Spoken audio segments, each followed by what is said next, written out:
I- This is how I achieve my short-term goals. And my best ideas seem to come to me at about 4:45 a.m. when I'm running to my weight training class. And what I said to myself, in fact, I think I said it out loud as well, is that I was going to increase my running distance in preparation for my ultramarathon, which is in less than 2 months, because it's been very stagnant and consistent for quite a while now. So my thinking was that on the way home from my weight training class, because I have a bit of time before the kids wake up, is that I extend my run. So I had this in my mind as I ran, did my class. Whilst I was in the class, I was trying to think which parks were nearby that would be open, because my usual park doesn't open until sunrise. And so I'd have to find somewhere else that was naturally open. So I set off, not going towards a particular park, because I was trying to put it off. I was trying everything I could to convince myself that I needed to get home rather than do this extra bit of running, because it's the very first day of the school year and there's things to get done for them to go to school, when in fact there probably isn't. They just need to put some clothes on and walk out the door. So as I was running, I went past a park that was open. The gate was like wide open, and I ran in and I got shiny object syndrome. There were some monkey bars, and they weren't just normal flat ones, they were domed, so they were just a level up to what I'm used to, because I'd have to like climb the upwards bit. So I was really excited about this. Went in and spent a bit of time on there, loved the challenge. And then again, I was trying to put off this run. So I kind of convinced myself that I wasn't going to run around the park because I was running out of time. I had to get back to the children. So I kept running, and I missed that opportunity to even just do that little loop. It wasn't a big park at all. And so I came to my normal park, and the closed gates were saying to me, oh yeah, that's closed, you know, you can keep running. And I thought to myself, no, something said to me, you have to fit this running, because if you don't keep to your promise now, it's never going to happen. So what I did instead is I thought, well, I can't run around the park inside the park, but I can run around the park from the outside. So I turned around and I started running back around the edge of the park, around the perimeter. And what I came to just a few yards down the road was a wide open gate into the same park. The park was open. And so I went in and I did my usual loop, running round thinking, yeah, I've achieved my goal, I'm now going to fit in these miles. But what I found was that I was cutting corners. So I wasn't running all the way around the edge of the park, I was kind of cutting through the cricket pitch. And it was as though, you know, when you've got the alignment in a car, and as you go out of lane it like pulls you back in automatically. I felt like that was happening to me. I was going out of my alignment by cutting corners, and something in me was pulling me back onto the path. So then I found myself running around the cricket pitch on the white line, and I couldn't cut any more corners because I'd realised what I was doing.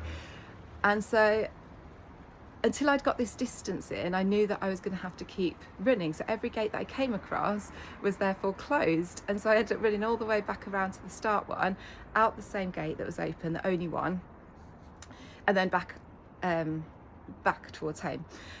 And then what happened? This gate that was closed, that was further towards my house, it was definitely closed when I ran past it like 2 minutes earlier. But I had seen a maintenance guy doing his thing, and he'd opened it in that time. So now this gate was open. So I was just 2 minutes early for it. But again, I feel like that was part of the journey. And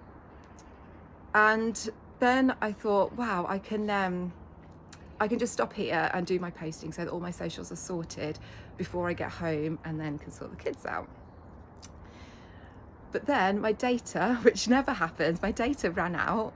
So I had no data, so I couldn't post, I couldn't do anything. The only thing I could do was get home, and the fastest way to get home was to run. So what I found was that then I had to keep running. So what I said that morning at 4:45 of I'm going to need to increase my distance and train, it's as though it was this binding contract.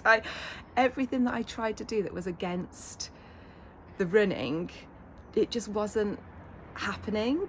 So I ran all the way to my front door, because every time I tried to kind of stop and take a breath, there was there was no point in me stopping and resting. Like, there was no I had no excuse not to keep running at all, because I'd get home faster, therefore being able to do this, which it's now nearly 7 a.m.